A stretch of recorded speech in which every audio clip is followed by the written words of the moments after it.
ನಮ್ಮ ಜೊತೆ ಜಾಯಿನ್ ಆಗಿದ್ದಾರೆ ಶ್ರೀಮತಿ ದಿವ್ಯಾ ಸುಬ್ರಹ್ಮಣ್ಯ ಅವರು. ಇವರು ಆಸ್ಟ್ರಾಲಜರ್, ಟ್ಯಾರೋ ರೀಡರ್ ಹಾಗೂ ಲೈಫ್ ಕೋಚ್. ಸದಾಶಿವ ಸಮಾರಂಭಾಂ ಶಂಕರಾಚಾರ್ಯ ಮಧ್ಯಮಾಂ ಅಸ್ಮದಾಚಾರ್ಯ ಪರ್ಯಂತಂ ವಂದೇ ಗುರು ಪರಂಪರಾಂ. ನಮಸ್ಕಾರ. ಗ್ರಹಣ ಅನ್ನುವಂತಹ ವಿಚಾರ ಎಲ್ಲರೂ ಪ್ರತಿ ತಿಂಗಳು ಅಥವಾ ಆಗಾಗ ಕೇಳ್ತಾ ಇರ್ತಾರೆ. ಗ್ರಹಣದಿಂದ ಯಾವ ರೀತಿ ಎಫೆಕ್ಟ್ ಆಗುತ್ತೆ, ಒಳ್ಳೆಯದು ಕೆಟ್ಟದ್ದು ಅನ್ನುವಂತಹ ವಿಚಾರ. ಈಗ ಗ್ರಹಣ ಬರ್ತಾ ಇದೆ, ಸೂರ್ಯಗ್ರಹಣ, ಚಂದ್ರಗ್ರಹಣ ಅಂತ 2 ಗ್ರಹಣಗಳನ್ನು ನೋಡ್ತೀವಿ, ಎಕ್ಲಿಪ್ಸ್ಗಳನ್ನು. ಸೊ ಎಕ್ಲಿಪ್ಸ್ ಬಗ್ಗೆ ಒಂದು ರಿಸರ್ಚ್ ಮಾಡಿದ್ವಿ ನಾನು ಮತ್ತು ನಮ್ಮ ಗುರುಗಳು. ಸೊ ಎಕ್ಲಿಪ್ಸ್ ಎಷ್ಟು ಮಟ್ಟಿಗೆ ಜನಜೀವನದ ಮೇಲೆ ಪ್ರಭಾವವನ್ನು ಬೀರುತ್ತೆ ಅಂತ ಹೇಳ್ಬಿಟ್ಟು.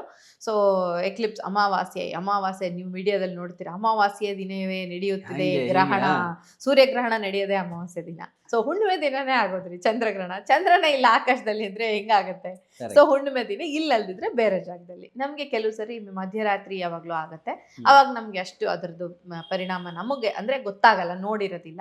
ನ್ಯೂಸ್ ಚಾನೆಲ್ಗಳಲ್ಲಿ ತೋರಿಸ್ತೀರಾ, ಹೋಗಿ ನೋಡಿದ್ರೆ ನಮಗೆ ಚಂದ್ರನಿಗೆ ಒಂದು ಪರದೆ ಮುಸ್ದ ಹಾಗೆ ಕಾಣುತ್ತೆ. ಸೊ ಇದು ರಾಹು ಕೇತುಗಳ ಒಂದು ಎಫೆಕ್ಟ್ ಇಂದ ಗ್ರಹಣ ಆಗುತ್ತೆ. ಯಾವುದೇ ಗ್ರಹಮಂಡಲದಲ್ಲಿ ಅಂದ್ರೆ ನಮ್ಮ ಗ್ರಹಗಳಲ್ಲಿ ಯಾವುದೇ ಬದಲಾವಣೆ ಆದ್ರೂ ಅದು ಮನುಷ್ಯನ ಜೀವನದ ಮೇಲೆ ಪ್ರಭಾವವನ್ನು ಬೀರುತ್ತೆ. ಅದೇ ರೀತಿ ಗ್ರಹಣಗಳು ಕೂಡ ಖಂಡಿತ ನಮ್ಮ ಜೀವನದ ಮೇಲೆ, ನಮಗೆ ಕಾಣಿಸಲ್ಲ ಅಂದ ತಕ್ಷಣ ಅದರ ಎಫೆಕ್ಟ್ ಇರಲ್ಲ ಅಂತಲ್ಲ, ಅದರ ಆಚರಣೆ ಇರೋದಿಲ್ಲ. ಆಚರಣೆ ಇರೋದಕ್ಕೂ ಅದರ ಎಫೆಕ್ಟ್ ಇಲ್ಲದೆ ಇರೋದಕ್ಕೂ ಡಿಫ್ರೆನ್ಸ್ ಇದೆ. ಆಚರಣೆ ಇಲ್ಲ ನಮಗೆ, ಹಂಗಂತ ಗ್ರಹಣದ ಪ್ರಭಾವವನ್ನು ನಾವು ಅನುಭವಿಸದೇ ಇರಲ್ಲ. ಯಾಕಂದ್ರೆ ಪ್ರಪಂಚದ ಯಾವುದೋ ಒಂದು ಮೂಲೆಯಲ್ಲಿ ಆ ಗ್ರಹಣ ಸಂಭವಿಸ್ತಾ ಇದೆ. ಹಾಗಾಗಿ ಅದರ ಎಫೆಕ್ಟ್ 3 ತಿಂಗಳ ಕಾಲ, ಕೆಲವರು 15 ದಿನ ಅಂತಾರೆ, ನನಗೆ ಗೊತ್ತಿರೋ ಥರ 3 ತಿಂಗಳ ಕಾಲ ಅದರ ಎಫೆಕ್ಟ್ ಇರುತ್ತೆ. ಅದರ ಎಫೆಕ್ಟ್ ಯಾರ ಮೇಲೆ ಆಗ್ತದೆ ಅಂತ ಹೇಳಿದ್ರೆ ನಮ್ಮನ್ನ ಆಳುವವರ ಮೇಲೆ. ನೀವು ಹಳೆಯ ಸಿನಿಮಾಗಳಲ್ಲಿ ನೋಡಿರ್ತೀರ, ರಾಜನಿಗೆ ಸಿಂಹಾಸನಕ್ಕೆ ಕುತ್ತು ಬಂತು, ಯುದ್ಧಗಳಾಗ್ತವೆ, ಗ್ರಹಣ ನಡೀತಾ ಇದೆ, ಆಕಾಶದಲ್ಲಿ ಇಂಥ ಸೂರ್ಯಗ್ರಹಣ ಚಂದ್ರಗ್ರಹಣ ನಡೀತಾ ಇದೆ.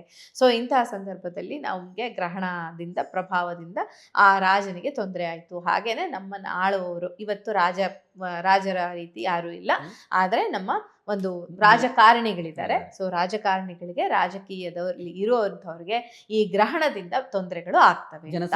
ಜನಸಾಮಾನ್ಯರಿಗೆ ಪ್ರಕೃತಿ ಮೇಲೆ ತೊಂದರೆ ಆಗುತ್ತೆ. ಇದು ನಾವು ಇದನ್ನ ಉಕ್ಕೋದನ್ನ ನೋಡಿರ್ತೀವಿ, ಸಮುದ್ರ ಉಕ್ಕೋದನ್ನ ನೋಡಿರ್ತೀವಿ. ಆ ತರದ ಪ್ರವಾಹಗಳು ಬರುವಂಥದ್ದು, ಅಗ್ನಿ ದುರಂತಗಳು ನಡೆಯುವಂಥದ್ದು, ಈ ತರದ್ದೆಲ್ಲ ಆಗಬಹುದು. ಅದನ್ನ ಬಿಟ್ಟು ಪರ್ಸನಲ್ ಆಗಿ ಹೆಚ್ಚು ಪ್ರಭಾವ ನಾರ್ಮಲ್ ಮ್ಯಾನ್ ಮೇಲೆ ಆಗಲ್ಲ. ಅದೊಂದು 10% ಆಗಬಹುದು ಅಷ್ಟೇ. ಇದು ತುಂಬಾ ತೊಂದರೆ ಕೊಡೋದು ಆಳುವವರಿಗೆ, ಹಾಗೇನೆ ಭೂಪ್ರದೇಶಗಳ ಮೇಲೆ. ಈಗ ನಾವು ಅಗ್ನಿ ದುರಂತಗಳನ್ನ ನೋಡ್ತೀವಿ, ಫ್ಲೈಟ್ ಕ್ರಾಶ್ ಆಗಿರೋದನ್ನ ನೋಡ್ತೀವಿ. ಇದೆಲ್ಲ ಆಗುವಂಥದ್ದು ಗ್ರಹಣಗಳ ಪ್ರಭಾವದಿಂದ. ಹಾಗಾದ್ರೆ ಜನಸಾಮಾನ್ಯರು ಇದನ್ನ ಫಾಲೋ ಮಾಡಬೇಕಾ ಬೇಡ? ಮಾಡಬೇಕು, ಖಂಡಿತ ಮಾಡಬೇಕು. ಅದರಲ್ಲೂ ಗ್ರಹಣದ ದಿನ ನಾವು ಮಂತ್ರ ಅನುಷ್ಠಾನಕ್ಕೆ ತುಂಬಾ ಒಳ್ಳೆ ಸಮಯ ಅದು. ಗ್ರಹಣದ ಸಮಯದಲ್ಲೇ ಮಂತ್ರ ಅನುಷ್ಠಾನ ಮಾಡ್ಕೊಳ್ಬೇಕು ಅನ್ನುವಂಥ ರೂಲ್ಸ್ ಇದೆ, ಶಾಸ್ತ್ರಗಳಲ್ಲಿ ಬರೆದಿದೆ.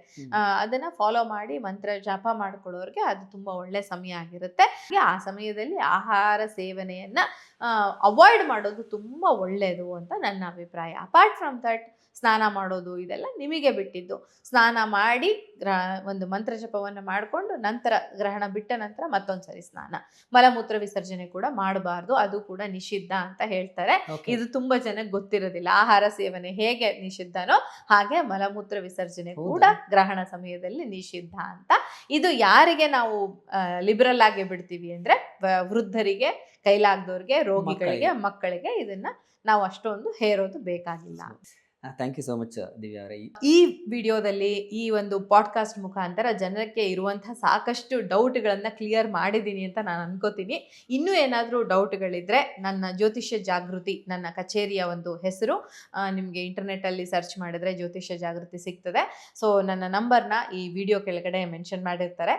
ನಿಮಗೆ ಇದು ಇಷ್ಟ ಆದರೆ ಕಮೆಂಟ್ ಮಾಡಿ, ನೀವು ಇನ್ನೇನು ಯಾವ ರೀತಿಯ ಉತ್ತರಗಳನ್ನು ಬಯಸ್ತೀರಾ ಅನ್ನೋದನ್ನ ಕೂಡ ನೀವು ಕಮೆಂಟ್ ಮಾಡ್ಬೋದು. ಹಾಗೆಯೇ ನನ್ನ ಪರ್ಸನಲ್ ಭೇಟಿಯನ್ನು ಕೂಡ ನೀವು ಆಗಬಹುದು. ನಮಸ್ಕಾರ.